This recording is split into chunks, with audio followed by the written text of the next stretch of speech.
En esta lectura escucharemos a Liz Parrish, una empresaria controversial de una compañía llamada BioViva, que busca encontrar la fuente de la juventud, basándose en experimentos que se han hecho a algunos animales, y en donde se ha logrado retrocederles la edad y volverlos nuevamente jóvenes. La controversia está en que esta empresaria salió fuera de los Estados Unidos y se hizo una prueba a sí misma, para ver si obtiene resultados similares a los que se obtuvieron con los animales, y lo hizo fuera del país debido a que en los Estados Unidos, para solo obtener permiso y realizar este tipo de pruebas en humanos, puede tomar décadas. Por esta razón, recientemente ella ha sido atacada por la prensa. Ella dice que esperan ver si hay resultados en los próximos meses. Yeah, so hi, my name's Liz Parrish, and I'm the CEO of BioViva, and I'm an entrepreneur and a humanitarian. I'm not a scientist. Essentially, I think I'm a scientist at heart, but I'm not a PhD or a medical doctor, so we should get that out of the way. I created this company to find medical cures for biological aging. I initially got into this to find cures to childhood disease and believe that this is the fastest route to do that. I formed a company called BioViva. It officially formed January this year, and we raised some money, and then we got some private donations outside of the US to go ahead and run a test of what we think is the fastest way to biological age reversal. I partook in that test with medical doctors in a medical clinic. Recently, we've been a bit lambasted out of the water with a really bad interview that had very little information. So they went ahead and put where in the world I lived and put that I lived in a modest 2-bedroom house, which isn't true, and various other things. And I'm very disappointed about this. They really tried to discredit the science, which essentially blocks it from you.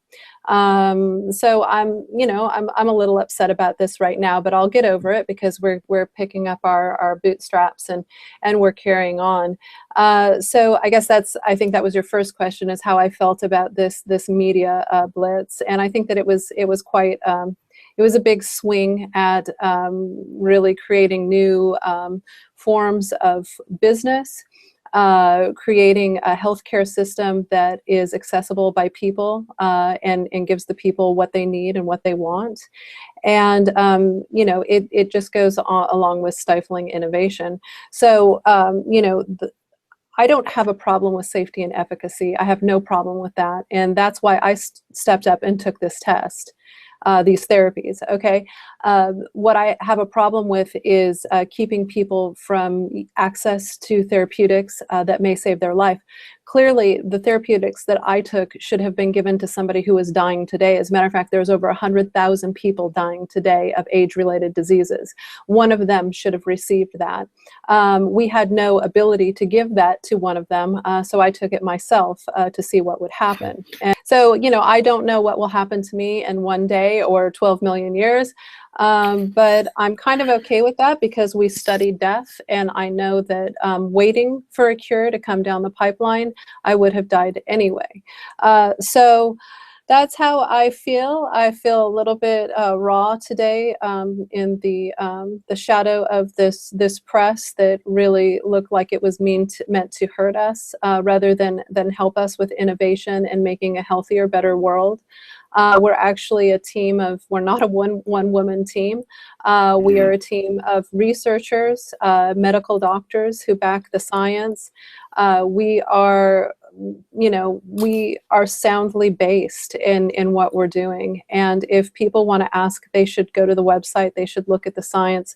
They should look at how many years of science we've been sitting on, science that arguably maybe isn't patentable, and maybe that's why it's not being used. Maybe it doesn't work, and we're going to find out. I mean, we're using the scientific method to find out if it works. We're trying to get people behind testing it. I'm asking George Church and his group to come up and test my samples. and verify if there are any changes. I have a bunch of pre-blood and that we banked and tissue samples. So, any of the big groups, if a group wants to come forward from, Stanford, Harvard, any place like that, and verify what we're doing, we would love that. If the test fails, then depending on how it fails, it may be because we didn't do enough of the therapy or whatever, and we want to prepare everyone for that. Certainly we're excited. You can't have a more excited person. I wake up every day, I look in the mirror, I check my eyes, I check my skin, I check my waistline, I check everything. And so, there's no one more excited than me. I just did tests in the city today. I came over and I did some ultrasound testing on my arteries. I did some blood work to send off, where I'm, willing to give everything as necessary to find out. And, I guess my biggest fear is that it won't be a success and we won't have any outcome. And that would be a big sadness. But I think that it's okay because we started. And let's roll for results so that we can start to get these therapeutics online for everyone as soon as possible.